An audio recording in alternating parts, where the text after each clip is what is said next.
I know when we were going to the Philippines on the invasion of the Philippines, honest to God truth, I tell you, if you hadn't seen it, you'd never believe it. But all you could see was ships all over that ocean, just as far as you could see, all four ways. Because that was a very strategic island. We were doing what they called island hopping. And New Guinea that had to be taken. Then the Philippines had to be taken. And after the Philippines, we were headed for Japan, to invade Japan, which we all knew would be slaughter, and it would have been too. But anyway, we figured we was going to meet a lot of resistance. I mean, the officers did, but we didn't meet any resistance when we landed. And we went in about, I suppose, 3 to 5 miles. And we found out where they were. There was a great big canyon, and we found out that they were on the other side of the canyon. So the orders came down that be ready to move out by daylight, because we wanted to make a push before they got organized, which we figured they'd be organized anyway. But anyway, during the night, unbeknowingly to us, they infiltrated through our lines and got in behind us in the trees and started sniping at us in the mornings. And so we didn't move out like we're supposed to. It was screwed up orders or something, which we never did find out. But then anyway, I was in my foxhole waiting for the orders to make a push. And the next thing I knew, I didn't know much, but when I came to, I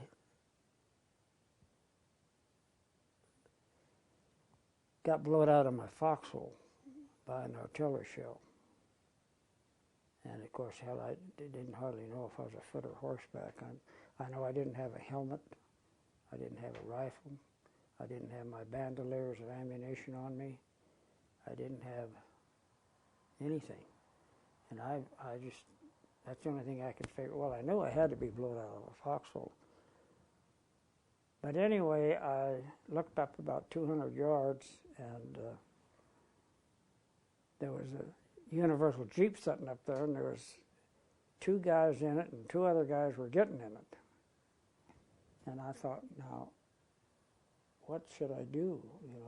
I didn't want to abandon my location, but I wasn't worth a damn anyway, because I didn't have any rifle or ammunition or helmets or nothing. I don't know what happened to that stuff. I just got blown out. I get blown away, I guess. So anyway, I thought, well, I guess I better get out of here because I don't have anything to fight with. So I took off running that approximately 200 yards. And the Japs that had infiltrated our lines and got in the trees and everything behind us, they were sniping at me all the way up there. And they were sniping at everybody. I don't mean just me.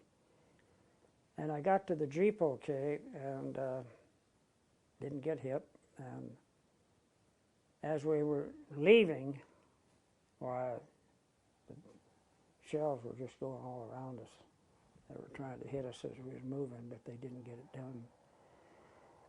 And we went down the road, and we run into a machine gun nest that had the road blocked. The Japs had set up a machine gun nest on the way back to the beach. So they dumped us out there, and they had to go get some guys to get up and wipe out that machine gun nest. So they dumped us off there, and there was a tent there. And that's why they dumped us off there, so we'd get in this tent. Well, they couldn't get any farther down the road anyway because the Japs had a machine gun nest set up. So we were in this tent, and there was 4 of us, if I remember right. I wouldn't swear to that, but that's the best I can remember. And all of a sudden, that machine gun nest put a row of bullets right down. There was 2 of us on each side of the tent, and they put a row of bullets right down through the middle of us, middle of the tent, I mean, and missed us. And of course, they couldn't see us anyway. They were just taking a guess, you know, where they were shooting. And then pretty soon there was another blast like that. And I told those guys, I said, well, I'm getting the heck out of here. They said, where are you going? I said, I'm just going to go out behind the tent and get in the timber. You know, I said, this is too much. And this one guy says, I'm not going. I said, okay. So the other 2 guys followed me out. And there was another blast of machine gun burst. And this one guy that stayed inside, he got killed. And pretty soon they had an amphibious outfit.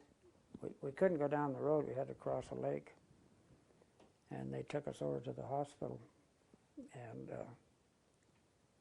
about all I remember about that whole thing is they took me to the hospital, and this doctor started talking to me, and I can't remember hardly anything that was ever said, but he said I was there for, I think, approximately from 3 to 5 days. It's the best I can remember. I couldn't.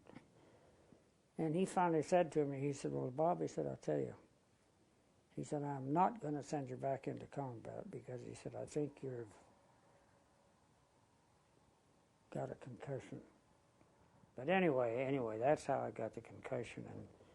And it has really, there's parts of my life that I can't even remember anything about anymore.